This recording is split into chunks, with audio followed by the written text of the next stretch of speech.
C'est que d'abord, il faut commencer d'abord vraiment à remercier, féliciter les autorités d'avoir initié et concrétisé cette, euh, cette tournée.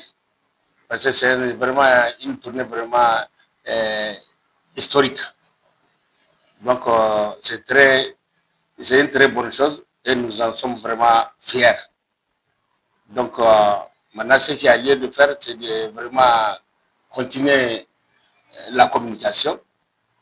Donc, à travers toutes les communautés, sans exception. Donc, faire des rencontres vraiment de proximité, et si possible, de maison à maison. Parce que le président de la République, son Excellence Abdraman Chani, a vraiment montré l'exemple. Maintenant, maintenant, il faut que les autres aussi, commune par commune, village par village, vraiment fassent aussi l'exemple. Parce que c'est vraiment une démonstration vraiment de qualité et de force. Et pour cet aspect, il faut dire que vraiment, c'est toujours la fierté qui continue. Parce que vous avez été sur le terrain, vous-même, vous avez vraiment vu vraiment ce qui s'est passé. La population était vraiment très contente que le président vraiment marche, vraiment là où il y a la foule de l'aéroport jusqu'à la présidence. Vraiment, ça a été vraiment très vraiment inédite. Parce qu'on ne s'attendait même pas. Donc vraiment, la population aussi est sortie massivement. Vous avez vu comment les gens étaient debout du matin jusqu'à la nuit. Donc vraiment, c'est une très bonne chose. Mais bien sûr, parce que ça fait partie de son engagement. C'est la route, c'est la voie du développement. Et le président de la République avait promis et avait vraiment à la population d'aller à la souveraineté. Et il ne peut pas avoir souveraineté sans développement. La route aussi fait partie. Sans route, il n'y a pas de développement. Donc ça, je suis persuadé, et ça n'a même pas de doute, que le président allait prendre des mesures pratiques. Parce que ce n'est pas les tests qui manquent, il faut aller à la pratique, urgemment.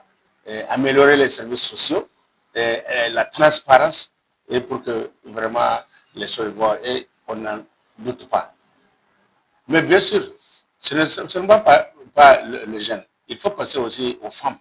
Parce que quand on veut aller vers la souveraineté, il faut encadrer, organiser les jeunes et les femmes pour vraiment, et surtout au niveau des prises de décision. Et vous allez voir que tout est vraiment clair. Donc, notre recommandation au niveau des autorités, c'est vraiment de prioriser les jeunes et les femmes dans les prises de décision. L'appel que j'ai, c'est au niveau de tout le monde, de rester vraiment unis et solidaires.